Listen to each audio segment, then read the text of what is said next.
Good gaming, ladies and gentlemen. My name's Snyder, and today we're gonna watch some new play cEDH. In today's game, we have, in turn order, RogSi, Inalla, Atraxa, and Kinnan. I would like to thank the Scruffy Octopus to hold the winner case. Yes, a collector booster box case for the Bloomborough. Yeah, super nice. We had a nice event. Top four ended up splitting the case. So this is game two, and we're gonna go watch game two, three, four, and the top four in that order. So deck tech. RogSi is a super turbo deck. Uh, Looking to take advantage of the zero CMC commander to sacrifice him to Calling the Weak, Infernal Plunge, and other stuff to get advantage and then run into LED Breach or go into Toroko and go for the win, turn one or two usually most of the time. Inalla is a eminence, so every time you've got an ETB wizard, you can pay one to, well, anytime you cast a wizard, you can pay one to copy that wizard. So Spellseeker, go get two spells, Snapcaster Mage, flashback twice, your Demonic Tutor in the Grave and stuff like that. Atraxa, Food Chain mainly. Atraxa is a value. Every time you cast her, you get to flip 10 cards, put one of each type in your hand, which is usually a plus 4, 5, or 6 card to hand. Ephemerate, Flicker, Food Chain, Sacrificer, and Bring Her Back. You would try to Demonic and Tainted Pact to exile the Mist Hollow Griffin or the... I don't remember what's the name of the Eldrazi, but there is an Eldrazi that you can cast from exile, and then you can Food Chain Infinite combo. Kinnan. Kinnan is a. I want to get a bunch of rocks. Rocks taps for +1, and from there you can get infinite mana, and you can infinite flip with Kinnan, make a crazy board, and then you run over with a win. RogSi starting. Hoping he doesn't do any crazy shenanigans.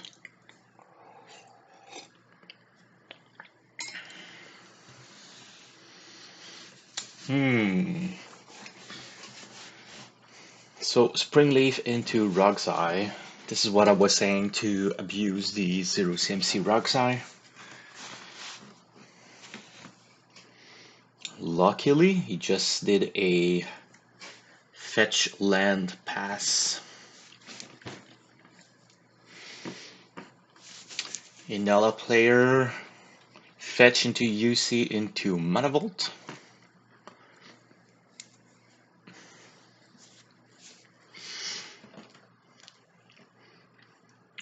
Is that a Otawara?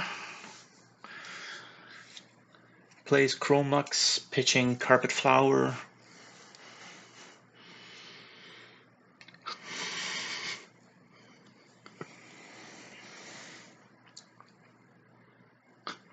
Ooh, Polywog Prodigy, Bloomborough All-Star. If you thought Mystic Remora was crazy, or Ristic Study, play Polywog. One of the All-Star from Bloomborough. Of course, he starts and only triggers on 0 CMC, but if you do that on turn 1, any free rock will trigger it. You play a creature, then every 1 CMC triggers it, you play a second creature, and then it just goes crazy like that. MVPs. RogSi dropped the Talisman. Kinnan played the Fingernails. Usual Kinnan thing. RogSi plays a Talisman. Oh, I have to admit, it is a super slow RogSi today.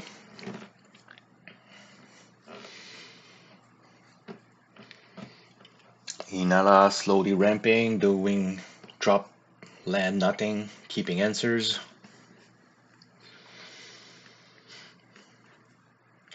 Mox Opal, not activated.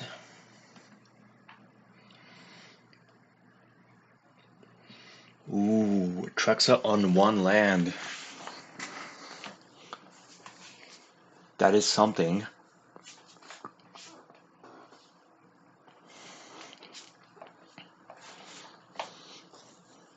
So the difference between Ristic, Remora, and Polywog is that whatever you do, you'll end up giving him cards unless you plan on killing the Polywog.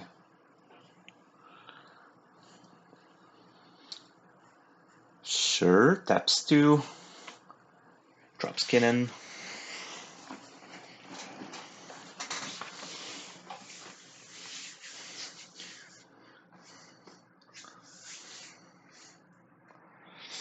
Sure, Llanowar Elves. Floating 1 green, losing it. Ristic Study for RogSi. Might help him to get ahead. Boy, this was a loud tournament. You flash in Snapcaster Mage.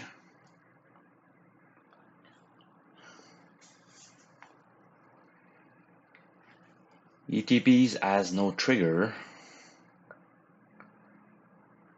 Flare of Denial. Sacrificing the Snapcaster Mage. So that's a SWAT.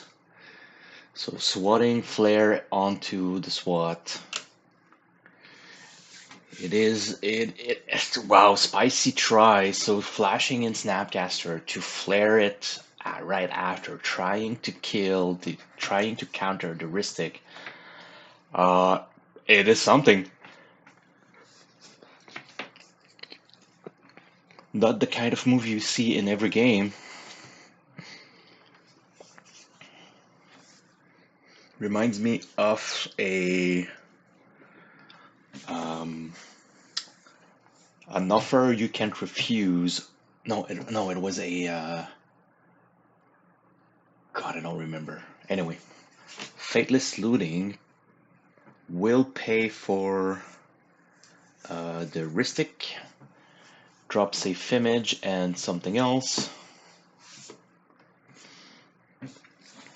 It's funny because we've got a Grixis mirror image.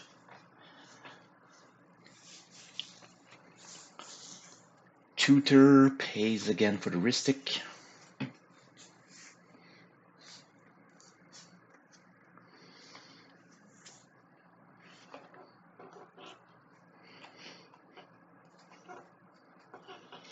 So the fun thing with this tournament, and pretty much any tournament that we're gonna have moving forward, is that they have to submit deck list.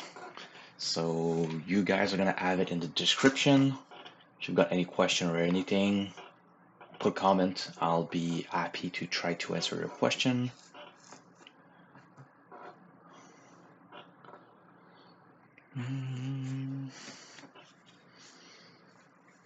Atraxa stuck doing nothing.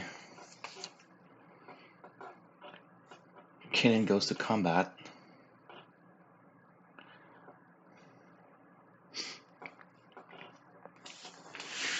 Hitting the RogSi player because he's playing Anna's.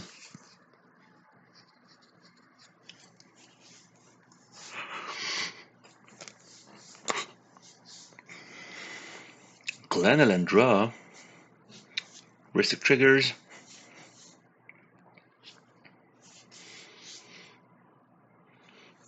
Doesn't pay. Oh, he wants to keep a blue for Glenalandra.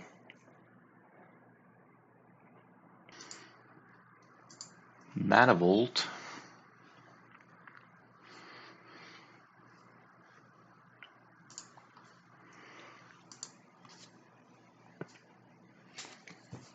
Pass? Okay. So nobody's looking into, well, there's always the threat of the Glenalandra.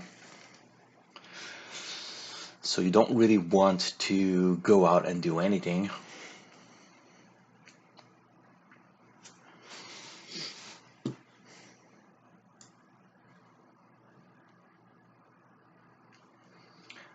Unearth on Snapcaster. Ristic triggers, she doesn't pay.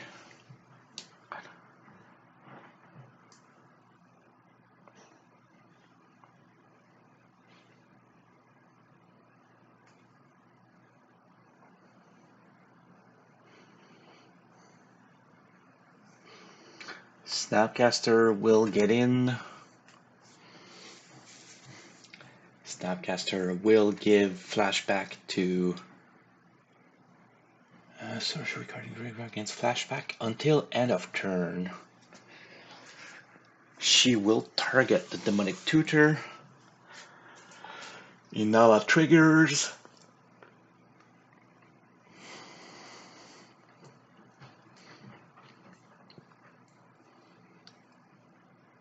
She'll pay 1 to copy Snapcaster.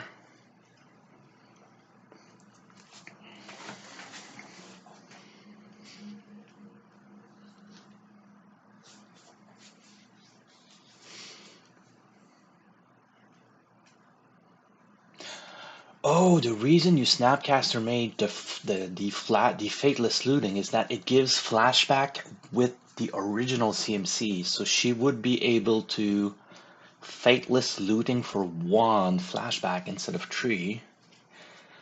Tutor on stack.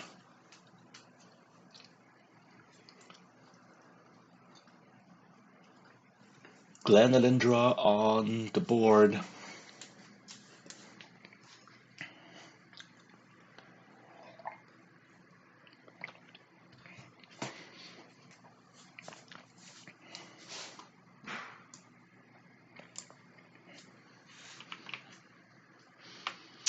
Yo-ho! Tries to counter the Demonic Tutor. Demonic gets countered. Glenalindra goes to grave. Persist trigger on the stack. Having a chat around.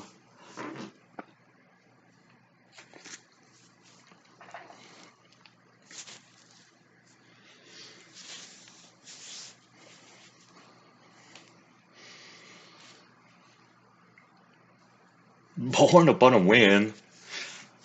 So Glenalindra on the stack, so he cannot use it to counters. Born upon a win will allow him to play whatever he is as in hand. With the threat of that counter gone.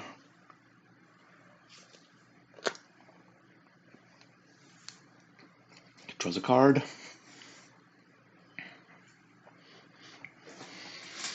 What kind of mana he has? Bunch of colorless.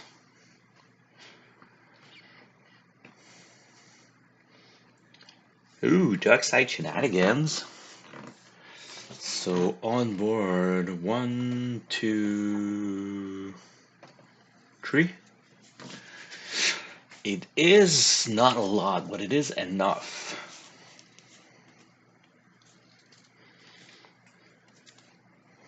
We all know what 3 is.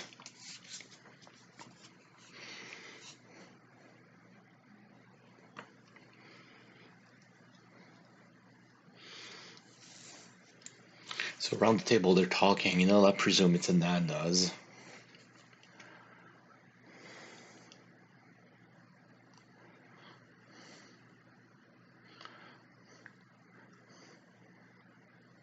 Oracle, that is something.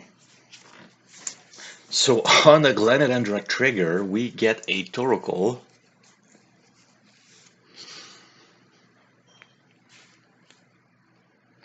So he's gonna be gambling.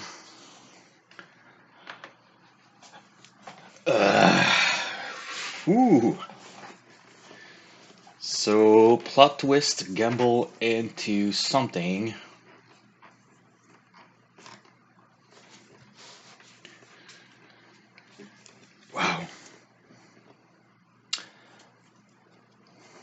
gets a card, shows it even if he's not. Well, takesy backsy. So he was about to try to cast Demonic Consultation. However, he needs to wait and do the gamble. Inalla will take the pressure. Rolls a 6. Oh! Consultation to the graveyard. Unless he has Underworld Breach in hand. It is. Yep.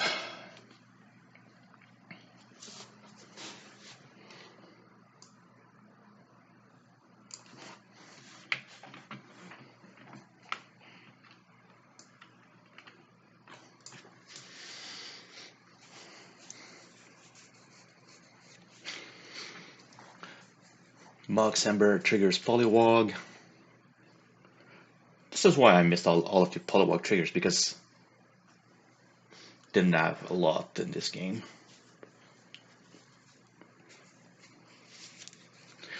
Resolve Thoracle for 3. Leaves 1 on top, 2 at the bottom.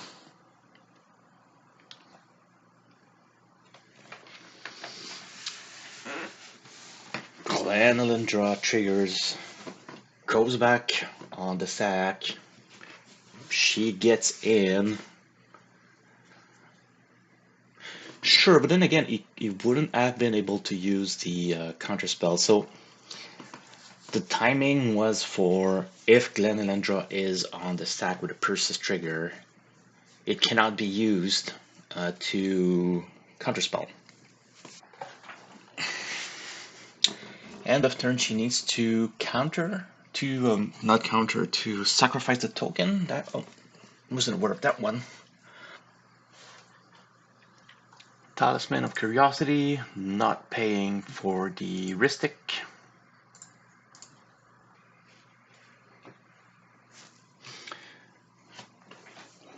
Luto 649. This is a purely Quebec's joke. I could say I don't know what you guys got in the US. Anyway, it's like the Powerball, whatever.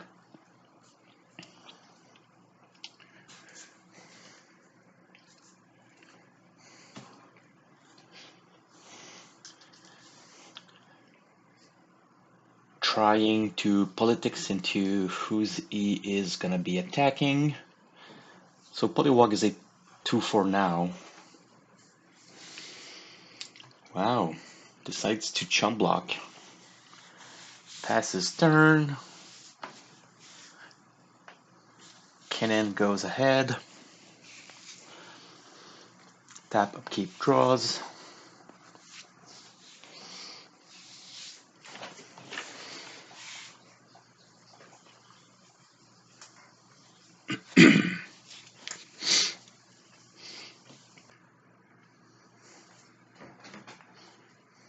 Kinnan player thinking hard.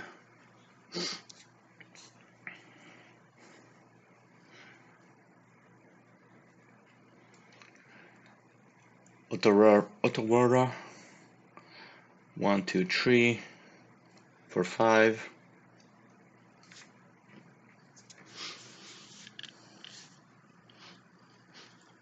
Ooh, Tether the Seeker, allowing him to most probably go get Basalt. If he gets Basalt, he will close the game. Put it into play. So they need to counter Tezzeret now, or stifle the ability of the Basalt.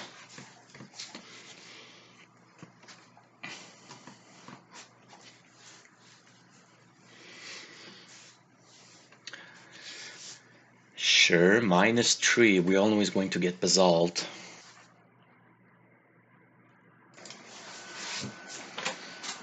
So technically, with Basalt,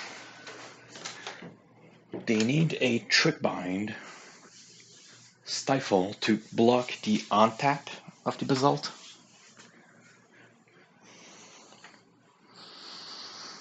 Could be Tishanas Tidebinder, not Amphibian Downpour.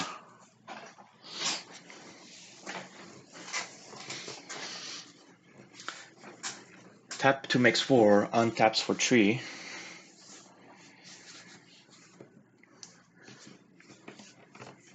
Nobody has an answer, so he's doing it for 10 million colorless mana.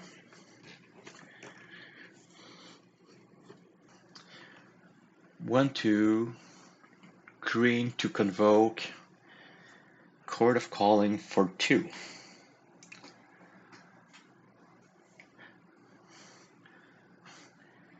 So triggers a Fluto, makes a treasure, lose 1 life, Ristic triggers, he pays with the 1. So RogSi, so as he has infinite mana, he's saying, I will most probably go get Thrasios to draw his deck. RogSi is revealing the information that he has a Force of Will in hand, but he has no blue card. So he's asking, can anybody cast something? So Atraxa will try to cast Enlightened Tutor to give a card to RogSi, hoping that he gets a blue. Enlightened Tutor resolves, go get Smothering Tide. And will he have gotten a blue card? Bam! Mystical Tutor. Of course, the Glenalindra is there, but how lucky he could get to get a blue card from the top.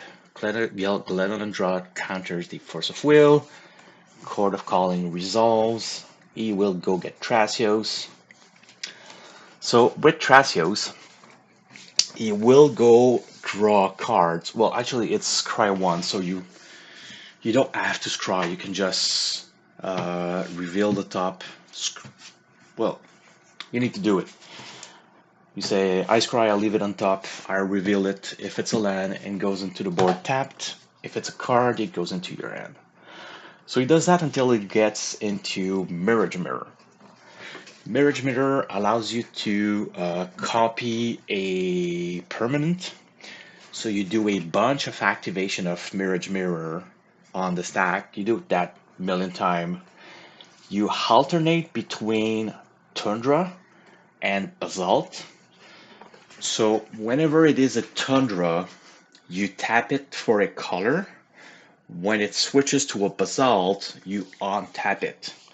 And if you ever get out of colorless to untap your Basalt, you can just, on top of it, tap Basalt, tap untap Basalt to get it. So with that, he gets infinite colored mana. Now, you need to call all of your triggers for Mirage Mirror before starting resolving. Because if you don't do that before, Mirage Mirror doesn't become back a Mirage Mirror until you get to the end of turn. So it is important to make sure that you call 100,000 trigger. From there, he can activate Kinnan 1,000 times, puts all of his non-human on board. Then he'll be able to get to use Thrasios to draw cards until he gets finally of Devastation. And from there, he just attacks with all of his creatures, and he actually just destroyed the board. So that's it. Congratulations to the Kinnan player winning Game 2 of the cEDH Bloomborough Winning Case. Game 2 out of 5. We will see the other in the coming week. And thank you everyone to be here. Please comment if you want to interact with me. Like, subscribe, of course. Up 112, doing some publicity into the Discords. Thank you everyone for tuning in. Really appreciate it, and I'll see you guys next game.